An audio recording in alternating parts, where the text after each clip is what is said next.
When two giants of the sneaker and fashion industry come together and work on a shoe, you can't help but expect greatness, and Levi's and Nike have absolutely delivered on this latest collaboration on the Air Max 95.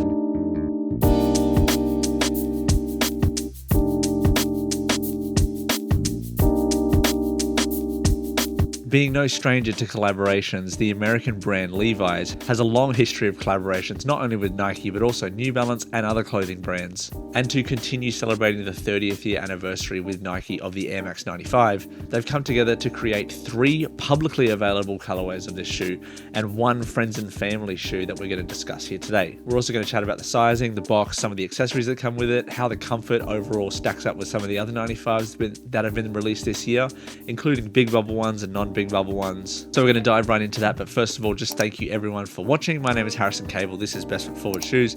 Thank you so much. We are powering through this year. It's been a huge year of pickups, and I'm super excited to pick up this kind of surprising collaboration that I didn't really know a huge amount about, but then I really dived in, and with my ever-growing love for the 95, this was an absolute must. These released here in Australia on July the 11th on the Nike AU website, also in a couple of select boutiques for $270 Australian, which yes, is a little bit steep, but I think that is kind of the going rate for a collaboration and a shoe that has such premium materials on it. And these sold out pretty much instantly, not only in this white and off cream kind of colorway, but also the black colorway and the very special blue colorway, which I'll get into in a moment. I also saw a couple of people do some nice dye jobs on these, number 1 being Lorenzo OG, who is very famous for his sunset gradient dye jobs, as well as Riblets1218 on Instagram. His name's Brian. He's an awesome guy outside of Atlanta. If you don't follow him on Instagram, go and check him out. He did an awesome job on this white pair. He turned it a little bit more of an off blue, not as blue as the original blue pair, but kind of like a faded blue, which was really nice. While the white pair and the black pair were publicly available on most boutiques and the Nike website, the blue pair was actually an exclusive to Levi's in America and the US.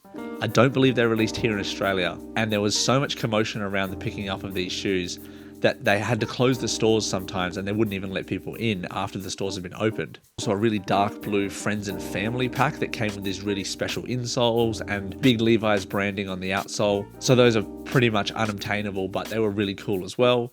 I really would have preferred to get the blue pair, but I'm still very happy with this white pair. And I feel like this is kind of the consensus number 2 out of the 3, with the black one kind of being everyone's least favorite, which is kind of interesting. First of all, let's talk about the sizing. So I was a little bit nervous because I usually go with half a size up in Air Max 95s. Typically with the leather pairs, you have to go up that much because the leather takes so long to break in. However, in the other big bubble versions, like the 95 Mandarin, which I picked up recently, I went with my true to size based on size recommendations, and also the Armand Meunier pair, which I recently got, I also went true to size in that one. So I was a little bit concerned as to what the sizing would be. However, chatting to some people who got them before me, they said to go half a size up. And I'm kind of happy that I did. I feel like if I went true to size, I would have been a little bit snug, but not uncomfortable. So going up half a size ensured that I was going to be comfortable straight out of the box. So I did go with a size 9.5. My regular size is a 9, but in Air Max 95s, I pretty much always go up to 9.5. So I think if you're still on the fence about these and you have a wide foot, I would go up half a size. If you have a normal size foot, I think you could go true to size, but expect a little bit of a snug fit. The comfort on them, of course, is amazing. You've got the big bubble on the back. This branding technique from Nike, bringing back the OG big bubble, is really cool because it provides a bit of differentiation between the old pairs and the new pairs. This 30th year anniversary revolution has kind of been marked by the return of the big bubble, not only in the OG neon, the pink foam, the Mandarin, but also now these Levi's pairs which have the big bubble, providing a little bit extra squish in the heel. And I actually really prefer the comfort of the big bubble a lot more than the standard. There's only been a couple of shoes this year of the 95 version that have had the regular bubble, thinking of the Cortez collaboration on the honey black colorway that had a normal bubble, but this one is really nice with the big bubble version. Now, as you can see with this one here, they did come with a pair of red laces, and I kind of put them in to try and contrast between the two. Let me know in the comments what you think about the 2 laces. You got the red laces and you got the white laces. The white obviously makes it a bit more clean, but the red really makes it pop a lot more. So let me know in the comments what you think, and let's get into a little bit more of the materials and the box and the accessories that come with this shoe. So in the box, you get a little bit of extra branding. You get the Levi's and Nike collaboration branding right here.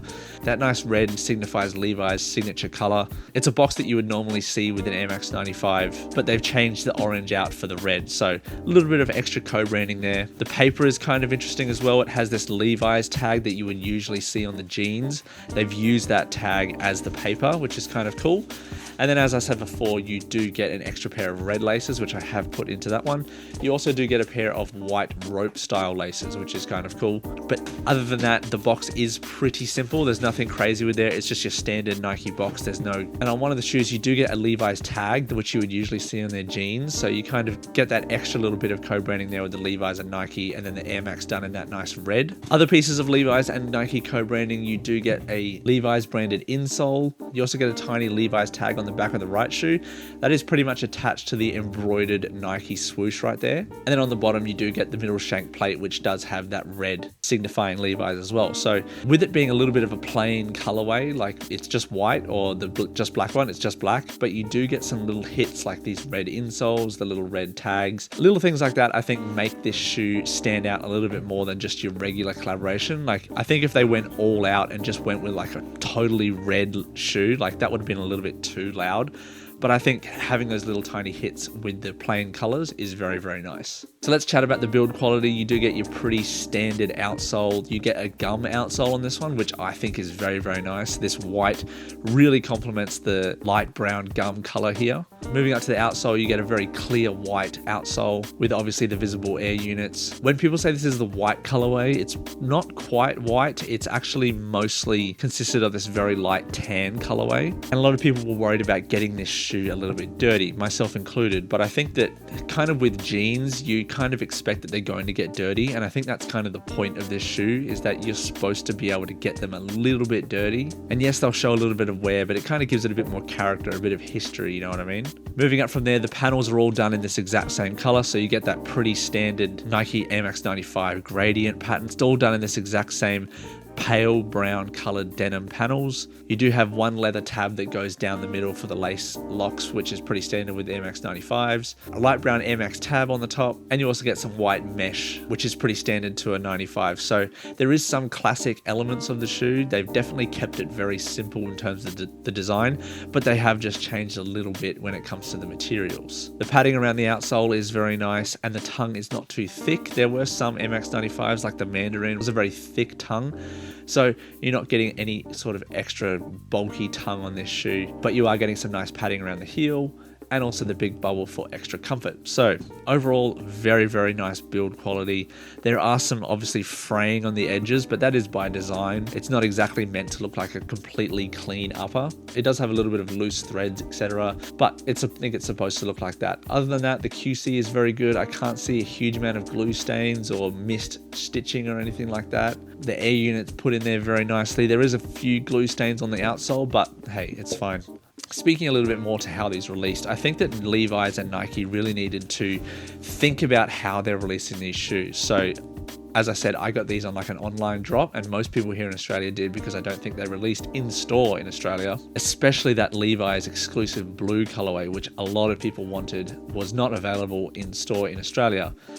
And seeing some of the videos and images of people going into the stores in America and in London and Paris, there was a fair amount of people who was causing a lot of trouble, you know, to make a couple of bucks, like to make $10 to $20 on resale, because yes, these are reselling for a little bit above retail, but it's not crazy. Like, this is not an incredibly limited shoe. There's been a ton of people who got them, and if you really, really want the blue pair, you can pay maybe $100 over retail. So it's not going to break the bank if you really want it. And it's just kind of sad that people are still fighting over pairs like this. You can't just take it easy for such a small amount of money. Just let the people who want the shoes really get them. And I'm sure there were people who really wanted them at these Levi's stores that couldn't get them because there were these resellers barging in there and making trouble for everyone. And then also we had the Levi's store cancelling orders that people had already purchased. So they'd purchased them online, and then because of stock issues, they suddenly couldn't fulfill those orders, which is really frustrating for the consumer. And I think it's something that Levi's and Nike, if they're going to move forward with collaborations, we've already seen some Jordan 3s leak with some Levi's and Jordan branding. So if that shoe is going to release in the same manner as this Air Max 95, we're probably going to have some issues. And I really hope that Levi's and Nike would actually fix those and perhaps have like a raffle system in store, you know, a ticket number, have some sort of security outside the store instead of just letting everyone try and barge at the door as soon as they're open. So yeah, those are some considerations that Nike and Levi kind of have to have, and some learnings that I hope they have from this collaboration. But overall, I'm very happy to have this shoe. I love having more 95s in the collection. This is definitely going to be the year of the 95 for me. I think overall, and this is the most pairs that I've picked up this year and the most pairs of 95s that I now have in my collection, which is pretty crazy. But I think it's apt, you know, 30th year anniversary, all of that. So I'm perfectly happy with them, and I'm very happy to keep this white pair. Let me know what you guys think again about the lace swap, red or white. Let me know. I'm leaning towards the red, but again, let me know. Thank you so much to everybody for watching. I really do appreciate it. If you want to subscribe and see more videos like this, we're doing a ton of shorts, we're doing reviews, we're doing a podcast. If you want to check this out, join us on the journey. Thank you so much. Hit subscribe down below, like the video, it helps the channel grow, get to more people. The algorithm picks it up and it shows it to more people who love sneakers. Thank you so much again for watching. Have a good day.